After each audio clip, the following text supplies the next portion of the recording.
Hey guys, it's Waz again. I'm just going to show you a quick video on my grot tank. I've done a tutorial of this on dakadaka.com. Just research the username Wazoo2000 and you'll find me. So here we have the grot tank, completely and utterly scratch built from styrene, plasticard and tubes and rods. There's nothing on this model that is Games Workshop or any other make. I've tried my hardest to make it as small as I can. I think this is the smallest vehicle I've ever made. It only measures 2.5 inches. So from this point here to where's it gone? To that point there, it's 2.5 inches. I don't have a ruler to show you, but trust me, it's 2.5 inches. The turret is held on with a little magnet, as you can see there, positive and minus magnet together, and it sticks very well, and it rotates even better. So this is going to look great once it's painted. I've done lots of some beating up armour here, little armour plates. I've done a couple of bullet holes. I've not gone too over the top.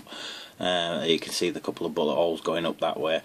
On these parts here, people sometimes ask me why have you done the wheels like that. They're in my head, they're not actually wheels. They're wheel covers. These here, they're all wheel covers. Like the Lehman Rust, it's the same sort of design where the track sits on top of the armour. Obviously, if you know anything about vehicles, it's completely and utterly crap because there's no suspension at all, and the people inside will just get rattled to death as this drives.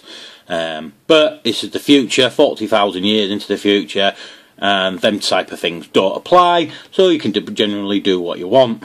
And that's what I find with Warhammer 40k, and that's why I love making the models. Hate playing the game, even though I've never played the game in my life. So on this front bit then, the little tiny window for the driver. When you paint this up, you just leave that inside bit there black, or you can paint it like glass. I'm not very good at painting, so I just probably would leave it black. But this is going to be sold on eBay as it is, unpainted. I've decided now I'm a much better modeler than I am painter, so I'm just going to build models up until my job changes. And then obviously I'll have to stop.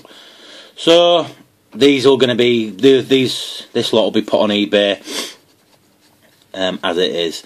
The turret then, at the top you can see, I'll move the camera now.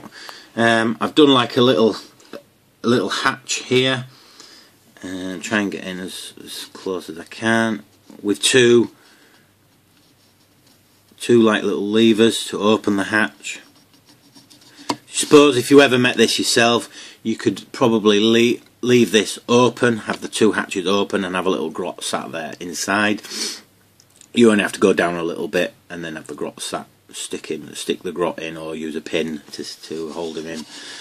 At the back I've just made like a little hatch thing. This is where he'll probably keep his packed lunch, sandwiches and that, I don't know, whatever he needs. Or maybe some more ammo. I thought it turned out quite well. Again, I've not gone over the top with chunks of metal everywhere.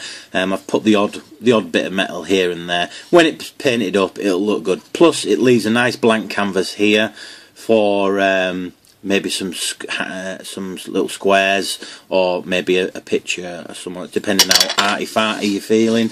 And again, on this side, it's a nice little blank canvas here, so you can put some stickers on there or something or other.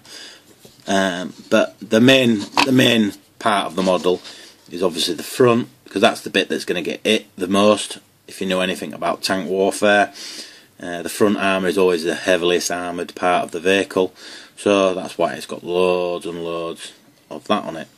The tracks were really easy to make. Again, go on to Dakadaka, have a look at my tutorial. These are really easy to make. One of these takes me about, if I sat there solidly doing this, it takes me about 8 to 10 hours to just make one of these. Okay, and I'll be selling this starting on eBay for about 25 quid. So it's the time that I put into this is obviously I'm not getting back with the money. But however, this is a one-off model. There'll be no other models like it. I may make models very similar to this, but again, like I said, this is a one-off model. I hope you like it. I've got a couple of more grot tanks in the pipeline, so I'll make some more videos on them. Oh, my favourite bit on this as well is the exhaust, believe it or not. I really like the way that exhaust came out. I just had a brain fart and I thought, yeah, I'm going to do something like that. I've seen some, I think it's on the back of Lehman Rusts, they do something similar to this exhaust. So I think that's where I've got the idea subconsciously. And yeah, so I really like that exhaust. So my next tank, I think, next grot tank is going to have 2 of these, but facing the upwards position like on the Lehman Rust tank. And maybe these fuel tank things here, I might do the same thing with it, but put it on the back of the turret this time. And maybe have a flamer, a double flamer or a single flamer. Not sure yet. But yeah, really pleased how that turned out. I hope you like it, guys. Keep watching.